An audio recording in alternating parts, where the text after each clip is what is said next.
마가복음 5장 21절에서 34절까지 말씀, 우리 함께 일어나셔서 하나님 말씀 듣도록 하겠습니다.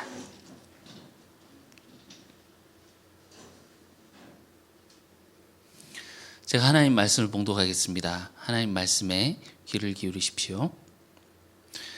예수께서 배를 타시고 다시 맞은편으로 건너가시니 큰 무리가 그에게로 모이거늘 이에 바닷가에 계시더니 회당장 중에 하나인 야이로라 하는 이가 와서 예수를 보고 발 아래 엎드려 간곡히 구하여 이르되 내 어린 딸이 죽게 되었사오니 오셔서 그 위에 손을 얹으사 그로 구원을 받아 살게 하소서 하거늘 이에 그와 함께 가실새 큰 무리가 따라가며 애워싸 밀더라.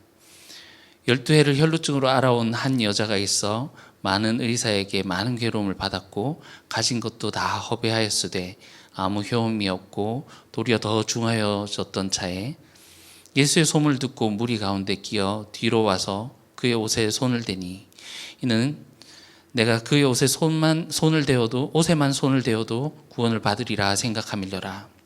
이에 그의 혈루 근원이 곧 마름에 병이 나은 줄을 몸에 깨달으니라. 예수께서 그 능력이 자기에게서 나간 줄을 곧 스스로 아시고 무리 가운데서 돌이켜 말씀하시되 누가 내 옷에 손을 대었느냐 하시니 제자들이 여짜오되 무리가 에워싸 미는 것을 보시며 누가 내게 손을 대었느냐 물으시나이까 하되 예수께서 이 일을 행한 여자를 보려고 둘러보시니 여자가 자기에게 이루어진 일을 알고 두려워하여 떨며 와서 그 앞에 엎드려 모든 사실을 여쭈니 예수께서 이르시되 딸아 내 믿음이 너를 구원하였으니 평안히 가라. 내 병에서 놓여 건강할지어다. 아멘. 이것은 하나님 말씀입니다. 하나님께서 오늘 이 말씀을 통해서 우리에게 은혜 베풀어 주시기를 원합니다. 21절에 보시면 예수님이 배를 타시고 다시 맞은편으로 가셨다 이렇게 시작하고 있습니다. 5장 1절부터 예수님이 배를 타시고 그 이방 지역 거라사의 사역을 가셨죠. 그 사역을 마치시고 이제 다시 배를 타고 맞은편 땅으로 다시 오셨다. 그러니까 여기는 이방인 지역에서 유대인의 땅으로 다시 오셨다라는 그런 말입니다. 이방인 땅으로 가실 때 무리들을 남겨두고 가셨는데 그 무리들이 예수님이 오셨다라는 그 소식을 듣고 다시 몰려들었습니다. 이에 바닷가에 계시더니 이렇게 말하고 있는데 예수님의 그 항해 이야기가 지속되고 있는 것처럼 우리에게 보여주고 있습니다. 사람을 낚는 어부로서의 그런 사역을 계속해 나가고 계심을 보여주는 거죠. 그런데 이 사역이 이방인과 유대인 지역을 오고 가면서 지금 예수님이 사역하시는 것을 보여주고 있습니다. 이때 한 사람이 예수님을 보고 그 앞에 달려나와 엎드렸습니다. 회당장 중에 하나인 야이로였습니다. 당시 회당장은 랍비는 아니었는데 예배를 인도하는 평신도 지도자였습니다. 이 회당장 중 하나라는 것은 모든 유대 지도자들이 예수님을 반대하는 것은 아니었다라는 것을 보여줍니다. 12 중 하나, 서기관 중 하나 이런 것은 내부자가 외부자가 될 수 있고 내부자가 외부자가 될 수 있고 외부자가 내부자가도 될 수 있는 그 사이가 열려 있음을 보여주는 것입니다. 그 12 중 하나 가룟 유다는 예수님을 배반하고 외부자가 되었고 서기관 중 하나, 이 회당장 중 하나는 원래는 외부자임에 분명하지만 이들은 예수님께 인정을 받고 칭찬을 받은 그런 내부자가 되게 되어집니다. 이 야이로라는 이름의 뜻은 그가 밝히다, 그가 깨우다 이런 뜻입니다. 그런데 이 이름을 두고 볼 때 이 상황, 그가 당한 상황과 이 이름을 두고 볼 때 뭔가 앞뒤가 맞지 않는 것 같습니다. 이 회당장의 이름이 그가 깨우리라인데 정작 자기 딸은 죽음 속에서 어둠 속에서 죽어가고 있더라는 겁니다. 이것은 그 시대 유대교가 부딪힌 시대적인 한계를 보여주는 것입니다. 더 이상 이 회당의 제도와 그 회당에서 나오는 그런 가르침이 백성들을 살리지 못하고 있는 것을 보여주는 것이지요. 그런데 이름은 야이로, 그가 깨우리라 이름만 가지고 있는 거죠. 자기 딸도 살리지 못하는 그런 절망 속에 있는 것입니다. 이 야이로가 예수님께 나와서 간절히 간구했습니다. 23절 간곡히 구하여 이르되 내 어린 딸이 죽게 되었사오니 오셔서 그 위에 손을 얹으사 그로 구원을 받아 살게 하소서. 야이로도 회당장이기 이전에 아버지이지 않습니까? 이 회당장이지만 정말 이 예수님의 소식을 들었겠고 예수가 있는 것을 보고 그 앞에서 이제 엎드렸는데 사람들이 이 장면을 보았을 때 어떻게 생각을 했을까요? 이 회당장이나 되는 사람이 시골에서 올라온 이름도 뭐 이제 이름이 뜨고 있긴 하지만 이 시골에서 올라온 청년의 발 앞에 엎드리는 장면을 보면서 얼마나 놀랐겠습니까? 그러나 이 사랑하는 딸이 죽어가고 있는 이런 상황 가운데서 사회적 지위고 체면이고 고려할 것 없이 지금 너무나도 공경 가운데 처해 있고 너무나도 어려운 그런 상황 가운데 있기 때문에 무리고 부리고 가릴 수 있는 상황이 아니었던 것이지요. 예수님이 그의 청을 들어주십니다. 갑시다 하고 이렇게 가는데 무리들이 에워싸서 예수님의 그 길을 함께 합니다. 예수님이 야이로의 집으로 가는 길 가운데 계획하지 않으셨던 그런 일이 일어나게 됩니다. 12해 동안 혈루증을 앓았던 여인 이야기가 그 사이에 끼어들게 되죠. 이 큰 그림으로 보자면 이 야이로의 이야기 속에 이 여인의 이 혈루증 여인 이야기가 이렇게 들어가 있는 이 샌드위치와 같은 그런 모습입니다. 이 여인의 상황이 너무나도 처절하고 그 여인이 치유를 받는 것도 너무나도 중요한 일이지만 예수님을 모시고 지금 가고 있는 이 야이로의 입장에서는 이 상황이 너무나도 야속했을 것입니다. 지푸라기라도 붙잡는 심정으로 예수님께 말씀을 드렸고 예수님도 동행을 허락하셔서 이 딸이 나을 것이라는 그런 일말의 기대감을 가지고 지금 가는 길인데 이 여인이 그 길을 지체하는 바람에 그 동안에 이 야이로는 딸의 부고 소식을 전해 듣게 되지요. 매우 고통스러운 지연입니다. 원래 이 샌드위치는 한 입에 베어 물어야 제맛이지만 이 본문이 길어서 이 다음 주에 이 고통스러운 지연이 야이로에게 어떤 의미가 있게 될지 그리고 이 두 이야기가 어떻게 연결되는지 자세히 살펴보기로 하고 오늘은 34절까지 혈루증 여인 이야기까지를 중점적으로 살펴보도록 하겠습니다. 야이로의 딸은 12살 그리고 오늘 이 본문에 나오는 혈루증을 앓고 있는 이 여인이 병을 앓아온 횟수가 12회 연결 지점이 있지요. 이 혈루증이라는 것은 구약에서 말하는 유출병입니다. 몸에서 계속 피가 나는 건데 이 부인과 문제라고 볼 수 있겠죠. 그런데 이 당시에 유출병은 오늘날처럼 이렇게 오늘날도 뭐 심각한 병이긴 합니다만 훨씬 다른 의미로 굉장히 심각한 병이었습니다. 율법적으로 부정한 존재로 낙인 찍히게 되거든요. 부정한 존재가 되어서 공동체에 속하지 못하고 격리당하게 됩니다. 격리시키는 이유는 이 혈루증이라는 것이 유출병이라는 것이 몸에서 피가 나는 거잖아요. 피에는 생명이 있는데 이 피가 몸에서 흘러나온다라는 것은 생명이 빠져나온다라는 것이고 그런 개념 때문에 부정하게 여겼던 것입니다. 그래서 이 남자들은 유출병이 있는 여인과 접촉만 해도 죽을 것이다 라고 하는 그런 두려움이 있었고요. 오염되는 것에 대한 그런 공포심이 있었던 것입니다. 숨은 쉬고 있었지만 살아있다고 할 수 없는 그런 존재, 마치 이방 땅의 거라사의 그 광인과 비슷한 처지에 놓여 있다고 할 수 있겠습니다. 그 본문에서 그 광인에 대해서 자세하게 그 사람의 상황을 설명했듯이 여기서도 이 여자에 대해서 자세히 설명하고 있습니다. 25절에서 26절 보실게요. 12해를 혈루증으로 앓아온 한 여자가 있어 12해 동안 그 고통을 당해온 여인. 처음에는 이것이 금방 낫겠지 하는 그런 기대감도 있었겠지만 이 병이 심해지면서 얼마나 그 희망이 없어지는 이런 상황 가운데 얼마나 힘이 들었을까요?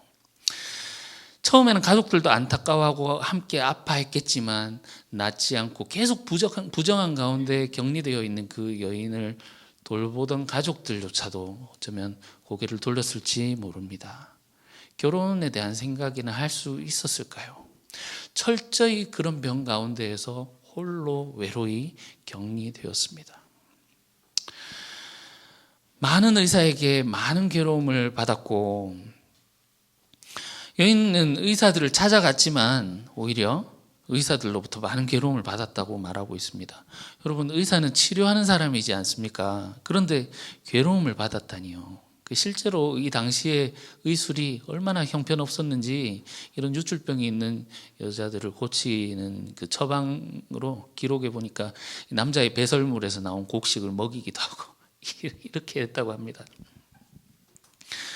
돈은 돈대로 있는 대로 다 갖다 바치고 이 병원 저 병원 다니면서 나를 치료해 줄 곳이 있는지 돌아다녀 보았지만 결국은 괴로움만 당하고 돈은 다 당진하고 아무 효험도 없고 도리어 더 중하여졌던 차에 혈루증 말기라고 할까요?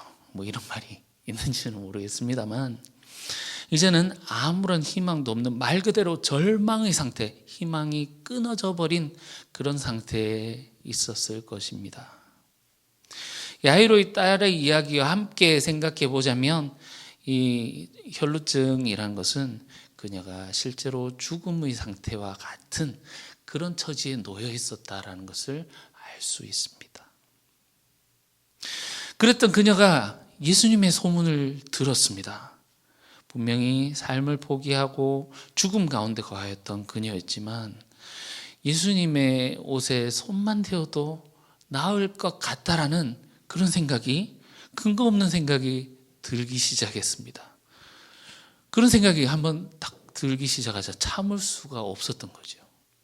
결국 반지하 골방 같은 곳을 벗어나서 살고 있는 그 반지하에서 한참을 서성이다가 옷을 차려입고 밖으로 나섰습니다. 그녀의 망설임에는 그 이유가 있었습니다. 레위기 15장에 따르면 유출병 있는 자가 접촉하는 사물이든 사람이든 모두가 부정하게 되기 때문입니다. 내가 나가서 다른 사람을 부정하게 만들면 어떡하지 하는 그런 부담감도 있었겠지만 그가 만약에 예수님을 만졌는데 부정한 자기가 예수님을 만져서 예수님이 부정하게 되고 예수님이 그 병 고치는 능력이 자기 때문에 없어지게 되면 어떻게 되는가 하는 그런 두려움이 있었겠지요. 그러나 그녀의 상태가 너무나도 절박한 상황이었기 때문에 그녀는 문 밖으로 그 절박함이 그녀를 이끌고 나아가겠습니다. 무리들 틈에 숨어들어서 예수님의 옷에 달려있는 하나님을 찬양한다는 그런 의미로 옷에 달리는 술들 있죠. 그것을 잡았을 것이라고 보입니다. 그 옷에 달려있는 술을 조심히 잡았습니다. 사람들과 최대한 안 닿기 위해서 이렇게 최대한 뒤집어 쓰고 이렇게 가서 정말 숨도 못 쉬고 이렇게 잡지 않았을까요? 그것을 잡은 순간 그녀는 그녀의 출혈의 근원이 마른 것을 알게 되었습니다. 진짜 병이 나아버렸던 것이지요. 앞에 이야기들에서는 풍랑을 만난 제자들이나 그 군대 귀신이나 마을 사람들이 예수님께 살려주십시오 하고 그렇게 간구했더니 예수님이 그들의 간구를 들어주시는 그런 형식들의 이야기, 그런 모양새였는데 이 여인의 행동은 조금 다르지요. 기도하지 않고 마치 예수님의 능력을 훔치는 것 같은, 마치 이렇게 빨대를 딱 빨아가지고 쭉 빨아먹는 것 같은 그런 느낌으로 예수님의 옷을 잡았더니 효력이 생기게 되었다, 이렇게 말을 하고 있습니다. 그리고 예수님이 그것을 알아차리셨어요. 30절, 예수께서 그 능력이 자기에게서 나간 줄을 곧 아시고 곧 스스로 아시고 무리에게서 돌이켜 말씀하시되 누가 내 옷에 손을 대었느냐 하시니, 그러니까 앞에 이 이야기들에서 예수님께 이런 신적 통찰력이 있다는 것을 보아왔습니다. 적대자들의 생각을 그들이 말로 내뱉지 않았음에도 아시고, 제자들이 무지 상태에 있다는 것도 아셨고, 만나는 사람들의 상황을 다 아셨던 것처럼 예수님은 자기에게서 능력이 빠져나간 것을 아셨습니다. 그런데 예수님 아시는데 모르시지요. 누가 내 옷에 손을 대었느냐 물으십니다. 그런데 제자들은 완전히 지금 무지한 상태임을 보여주고 있습니다. 아니, 지금 사람들이 이렇게 에워싸서 밀고 가니까 많은 사람들이 우리를 이렇게 스치고 밀고 예수님께 닿고 했을 텐데, 예수님 지금 누가 손댔는지 지금 이런 상황에서 찾아내라고 하십니까? 하면서 말을 합니다. 물론 이 일은 내밀하게 이루어진 일입니다. 이 여인과 예수님만이 지금 알아차린 그런 일이지요. 그러나 제자들은 지금 일어나는 일에 대해서 전혀 무감각합니다. 제자들이 예수님과 함께하고 있지만 외부자의 모습처럼 보입니다. 그러나 이 사실 예수님은 알고 계십니다. 옷을 만진 사람이 여자인지 알고 계십니다. 32절, 예수께서 이 일을 행한 여자를 보려고 둘러보시니. 여러분, 예수님이 이 둘러보시는 이 시선을 한번 상상해 보십시오. 이것은 우리를 찾으시는 그런 시선이라고 생각이 됩니다. 지금 이야기의 초점이 여인에게 있다가 예수님에게로 옮겨진 것을 보시지요. 여인이 예수님을 찾는 것이 얼마나 간절했는지 우리는 공감하지만, 어쩌면 그 이상으로 하나님은 이 여인과 같은 자들을 찾고 계시는지 모르겠습니다. 이 일을 행한 여자를 보시려고 둘러보시니, 얼마나 많은 사람들이 지금 예수님 주위에 모여 있습니까? 그리고 예수님이 가는 길을 따라가며 만지고 그렇게 했습니까? 얼마나 그 과정 중에 얼마나 많은 접촉이 있었습니까? 그런 무수한 의미 없는 접촉들 중에 절망 속에서 간절한 진심이 담긴 접촉, 당신만이 나를 살릴 수 있노라고 그 믿음으로 내밀은 손으로 만진 그 만짐이 예수님과 이 여인을 연결되게 했고, 예수님은 그 사람을 알아주십니다. 그리고 그를 보려고 둘러보십니다. 여러분, 지금 이 순간 전국에 그리고 세계에 얼마나 많은 사람들이 예수님을 만나기 위해서 예배당의 자리에 나옵니까? 그러나 정말 이런 믿음으로 주님을 접촉하는, 주님을 만지는 사람이 얼마나 될까요? 우리가 이 여인처럼 정말로 주님을 만날 수 있는 자들이 될 수 있으면 좋겠습니다.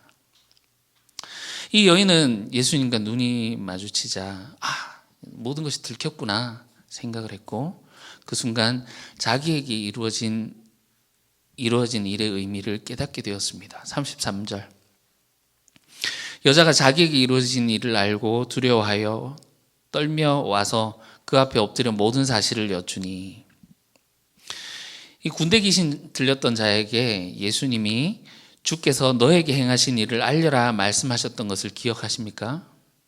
이 여인도 자기에게 이루어진 일을 알았다고 합니다. 예수님이 하나님 나라를 가져오신 것은 민족 전체에 찾아오신 일입니다. 그러나 하나님 나라는 개인에게 찾아오는 것이기도 합니다. 하나님은 우리 각 개인에게 찾아오시고 우리가 그것에 반응하기를 원하십니다. 모든 사실을 여쭌다라는 말의 원어를 보면 모든 진실을 구한다라는 의미입니다. 이것은 세례를 행할 때 실제로 이런 말을 사용했다고 합니다. 자신의 삶에 대해서 세례를 행할 때 자백하는 그런 장면이기도 하고, 또한 동시에 법정 용어이기도 합니다. 이 말씀을 읽히던 마가 공동체에서는 자신들을 바라보시는 그 주님의 시선 앞에 진실을 구하며 세례를 받았을 것입니다. 그 고백이 자기들의 삶에 어떠한 환난이나 박해를 가져올지도 이들은 알았을 것입니다. 어쩌면 마가 공동체는 12해 동안 사람들에게 부정을 당하며 부정한 자의 취급을 당하며 인간 취급도 받지 못하고 그 공동체에서 수용되지 못하는 이 여인의 상황을 읽으면서 자신들의 모습을 그 안에서 발견했을 것입니다. 그리고 이 여인이 주님 앞에서 진실을 구하는 것처럼 법정 앞에서 진실을 구했을 것입니다. 왜냐하면 주님만이 우리에게 생명을 주시는 분이다라는 것을 진실로 믿었기 때문입니다. 우리는 보통 이 혈루증 여인 이야기를 읽을 때 29절까지를 주목해서 봅니다. 예수님이 지나가는 소식을 듣고 저분의 옷자락에 손만 대어도 내가 나을 것 같다 해서 만졌더니 나았더라. 우리가 이런 믿음을 가지고 주님께 나아가면 우리도 주님이 우리를 고쳐주실 것입니다 라는 어떤 그런 메시지, 그죠? 이 정도까지만 중점적으로 읽는데, 이 본문에서 정말 중요한 부분은 그 뒤에 예수님과의 대화에서 여인의 인식이 바뀌어지는 이 부분이라고 생각이 됩니다. 그것이 아니라면 앞에서 나왔던 강구들 있지 않습니까? 이 풍랑 가운데서 살려달라고 하는 그 제자들의 강구, 아니면 귀신의 강구, 그 이방 땅에서의 귀신의 강구, 또 귀신의 강구와 동일했던 마을 사람들의 강구, 살려달라고 하는 그 생존을 놓고 하는 그 강구와 이 여인의 강구가 다를 바가 없기 때문에 그렇지요. 야이로 이야기와 샌드위치로 되어 있는 이 혈루증 여인의 이야기의 전체를 관통하는 주제 중에 구원이 있습니다. 23절 보십시오. 야이로가 간구했습니다. 오셔서 그 위에 손을 얹으사 그로 구원을 받아 살게 하소서, 이렇게 얘기를 했지요. 여기서 구원이란 것은 1차적으로 사람의 힘으로 어떻게 할 수 없는 이 질병으로부터 노임받을 수 있게 해달라고 하는 그 치유를 의미하는 것입니다. 28절에도 이 여인이 내가 그의 옷에만 손을 대어도 구원을 받으리라 생각할 때 이 구원의 의미도 역시나 치유의 의미이지요. 여인이 혈루의 근원이 말랐다는 것을 알았고 그녀가 치유받았다는 의미에서 그녀는 구원을 받았습니다. 맞지요? 맞습니까? 예. 그러나 예수님이 주시고자 하는 구원은 사람들이 구하는 그 구원과는 전혀 상상치도 못한 너무나도 큰 그런 다른 차원의 구원을 베풀어 주십니다. 34절. 예수께서 이르시되 딸아 내 믿음이 너를 구원하였으니 평안히 가라. 내 병에서 놓여 건강할지어다. 여기 평안히 가라라는 말의 원어를 보시면 평안 안으로 들어가라라고 되어 있습니다. 이 평안은 예수님이 종말에 주시는 구원을 말하는 것입니다. 여인은 치유의 구원을 받았지만 이 여인이 여기서 나았다고 해서 평생 병이 안 걸릴까요? 이 여인이 여기서 나았지만 평생이 아니죠. 이 여인이 다시는 죽지 않을까요? 언젠가는 다시 죽겠지요. 늙고 병들어 죽게 될 것입니다. 그러나 내 병에서 놓여 건강할지어다 라는 예수님의 이 선언은 요한계시록 21장에 새하늘 새 땅이 오면 하나님이 함께 하셔서 모든 눈물을 닦아주시고 거기에는 더 이상 사망이나 애통이나 곡함이나 아픈 것이 없다라고 하는 그런 상태, 새하늘과 새 땅이 이루어진 종말론적인 구원을 말씀하시는 것입니다.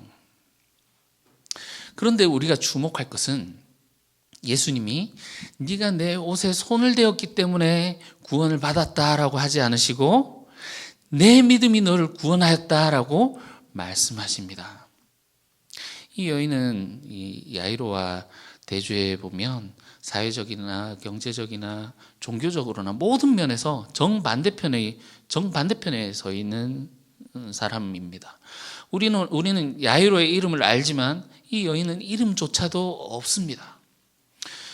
이 남자이고 회당장의 공직자이고 부자인 이 야이로에 비해서 나중에 이제 야이로의 집에 다음 주에 야이로의 집에 가보시면 아시겠지만 이 당시의 집은 그냥 이렇게 통으로 돼 있는데 야이로의 딸이 있는 방에 가는데 보면 방이 따로 있어요. 내실이 따로 있단 말이에요. 굉장히 부잣집을 의미합니다. 야이로는 이런 부자였지만 이 여인은 부정한 자로 공동체에서 배제되어서 숨어 다녀야 했고 의사들에게 모든 돈을 탕진해 궁핍하기 그지없었습니다. 그러나 예수님께로 나아감에 있어서 야이로의 가짐이 특권이 되지도 못했고 이 여자의 없음이 걸림돌이 되지도 못했습니다. 예수님께 나아가는데 필요한 유일한 것은 믿음이었습니다. 동일하게 둘 다 동일하게 절망이라는 상황 속에 있는 공통점을 가지고 있는데 예수님께 나아갈 때 유일하게 쓸모 있는 것이 믿음이었다라는 거죠. 내 믿음이 너를 구원하였다. 그럼 예수님이 말씀하신 이 여인의 믿음이란 무엇일까요? 이 여인도 처음에 출발은 살고 싶다 해서 시작했을 것입니다. 풍랑이 몰아치는 제자들처럼 이방에서 귀신의 강구를 했던 마을 사람들처럼 출발은 비슷했을 것입니다. 제자들이 거기에서 풍랑 가운데서 예수님께 강구했을 때 기도 응답은 받았지만 그가 누구이기에 하면서 마지막에 예수님이 누군지 이해를 못하고 끝이 났었죠. 지금 오늘 이 본문에서 그 제자들에게 필요했던 그 믿음이 무엇인지 해명되고 있습니다. 야이로의 상황도 마찬가지입니다. 예수님께 찾아갈 때 그는 절벽에 선 듯한 그런 심정이었을 것입니다. 마치 그 풍랑에서 죽어가는 제자들이 예수님께 기도하는 것과 같은 그런 동일한 상황에 있었을 것입니다. 그러나 딸이 죽었다는 그 소식을 접해 들었을 때 그는 제자들보다 더 깊은 절망에 빠졌을 것입니다. 절벽에서 떨어진 듯한 그런 느낌을 받았을 것입니다. 그래서 예수님은 세 제자와 아이의 부모만 데리고 그 내밀한 사건으로 초대하십니다. 거기에서 아이를 살려주시는 그것을 보여주시면서 예수님 당신이 어떤 분이신지를 보여주십니다. 결국 여러분 믿음이란 것은 보고 들음의 문제입니다. 다시 말하면 예수님이 누구인지 진정으로 아는 것이 믿음이다라는 겁니다. 부정한 여인이 예수님을 만졌습니다. 기존의 언약을 토라를 보아도 그렇고 상식에 따르면 부정한 여인이 다른 자를 만지거나 하면 또 거룩한 자를 만지거나 하면 거룩한 자가 부정하게 됩니다. 그렇지만 예수님은 부정해지지 않으셨습니다. 그런데 이 예수님이 하나님의 거룩한 자, 하나님이시기 때문에 거룩한 분이라고 하면 문제는 더 심각해집니다. 하나님의 거룩한 성물이나 성물만 만져도 이 부정한 자가 그것을 만지면 죽게 되어 버리기 때문에 그렇습니다. 그러나 이 여인은 죽음 대신에 구원을 받게 되었습니다. 여기 예수님의 이 십자가 대속적인 죽음이 암시되어 있는 것입니다. 여인이 예수님을 만졌을 때 예수님은 그녀의 부정을 짊어지시고 그녀의 부정을 정함으로 바꾸어 주신 것입니다.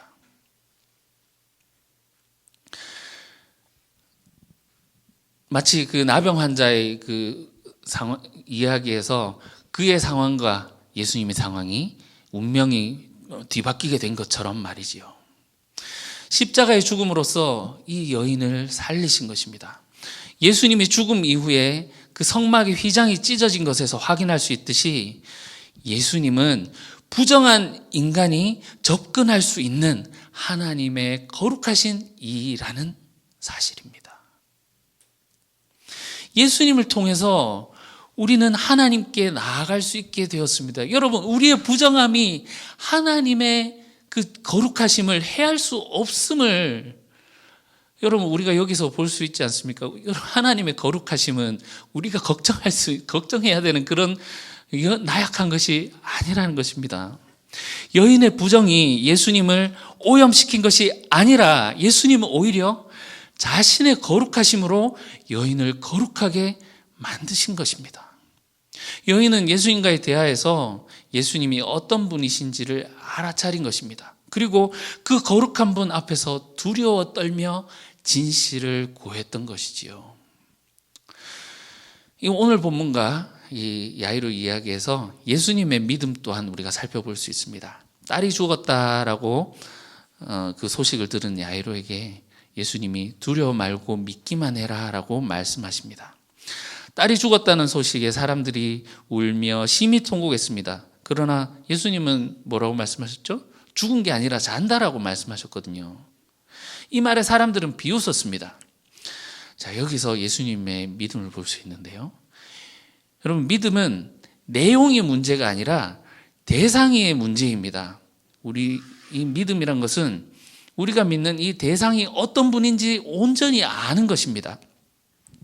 사람들이 울며 불며 이 아이가 죽었다고 말을 해도 예수님은 하나님이 어떤 분이신지 아셨기 때문에 하나님이 이 아이를 죽음에서 살려내실 분이라는 것을 아셨기 때문에 사람들의 말을 흘려 들으셨지요.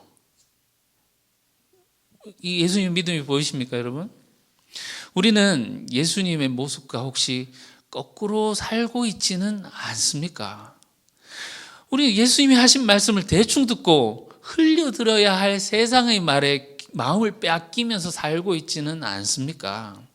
하나님 나라가 왔다라고 하시는 그 예수님의 주님의 말씀, 주님이 그렇게 말씀하셨음에도 삼킬 듯이 몰아치는 폭풍이 더 두렵고 우리를 쥐고 주인 행세하는 그 군대 귀신과 이 치료해 주지도 못하는 의사들이 괴롭힘 속에서 어쩔 수 없다라고 거기에서 자포자기하면서 그 속에서 노예 생활하면서 살고 있지는 않습니까?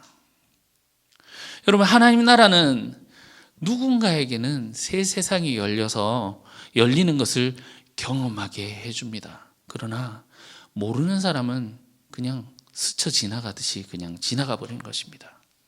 또는 그 통치를 맛보고서도 아이고 떠나가 주이소 하면서 거절하는 사람들도 있겠지요.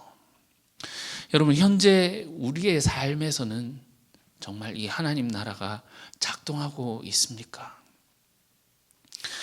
병든 자에게라야 의사가 필요하다고 말씀하신 그 주님이 우리를 치유할 수 있는 분이라는 사실을 여러분 믿으십니까?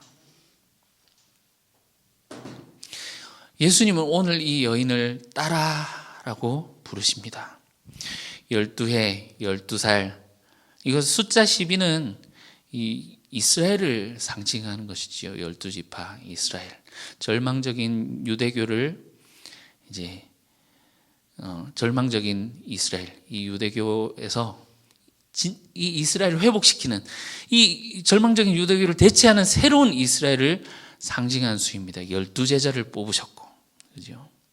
3장에서 둘러앉은 자들을 보시며 누구든지 하나님의 뜻대로 행하는 자가 내 형제요 자매요 어머니다 이렇게 말씀하셨던 그 새로운 가족, 새로운 이스라엘, 그 새로운 가족의 일원으로 이 여인을 불러주시는 것입니다. 진정한 구원을 베푸시는 거지요. 주님을 온전히 알아보는 이 믿음으로 이제 한 단계 나아가게 된 이 여인. 이 여인이 예수님을 알아보고 그 믿음이 그녀를 구원으로 이끌었던 것처럼 우리가 주님을 온전히 알아보는 믿음을 가지게 되기를 소원합니다. 그리하여서 주님이 주시는 이 구원을 받아들여 주님의 가족이 되어 주님과 함께 살아가는 저와 여러분들이 되시기를 주님의 이름으로 축원합니다. 기도하겠습니다. 주님, 우리에게는 몰락이 익숙합니다. 우리의 삶은 끝없이 추락하는 것처럼, 어둠의 신면에 삼켜지는 것처럼, 성난 해일 앞에 서 있는 것처럼 보입니다. 하지만 주님, 당신 언제나 우리를 돌아보십니다. 우리의 삶에 들어오십니다. 당신은 거친 파도를 꾸짖으시고 고함치는 무리를 잠잠하게 하시며 폭풍의 한가운데에 안식을 창조하십니다. 주님, 우리의 중심이 되소서. 위험에 대해 거짓말하지 않게 하소서. 당신의 선한 질서에 저항하지 않게 하소서. 우리가 당신이 어떤 분인지 진실로 알고 믿게 하소서. 그리하여 하나님의 통치 참 평안 안으로 들어가는 저희들이 되게 하여 주시옵소서. 예수님 이름으로 기도합니다. 아멘.